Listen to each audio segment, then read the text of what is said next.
1917 was written and directed by Sam Mendes and tells the tale of two soldiers in the middle of World War I who are sent across enemy lines and deep into their territory to give an urgent message that will result in the saving of 1,600 lives. Roger Deakins. That's the end of the review.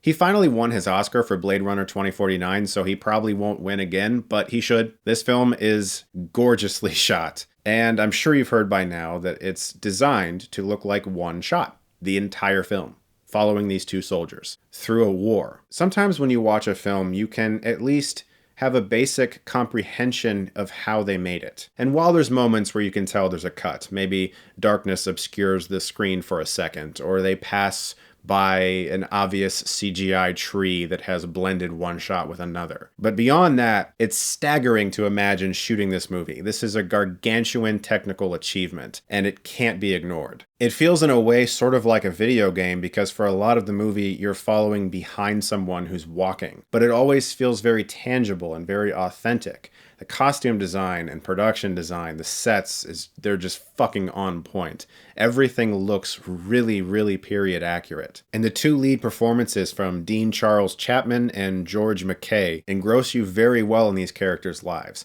Something is always going wrong, too. They take a page out of the Breaking Bad book. There's always a problem. They go underground, and they might encounter a tripwire. That's okay, though. They can walk over it, right? Actually, no, there's rats everywhere, and those rats are probably going to set it off if they're not careful. Every time these guys try to get past something, it's fucking nerve-wracking, because something is always going wrong for them. You never feel like they're safe. That's something they did really well with this movie. They always feel like they're being watched. Or if they turn the corner too quickly, someone's going to see them.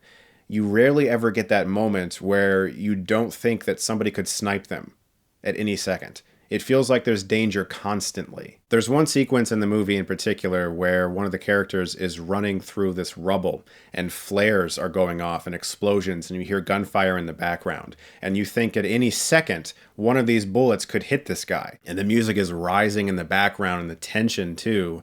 It's really intense. This film is a remarkable achievement, although similar to Dunkirk, which I also really like.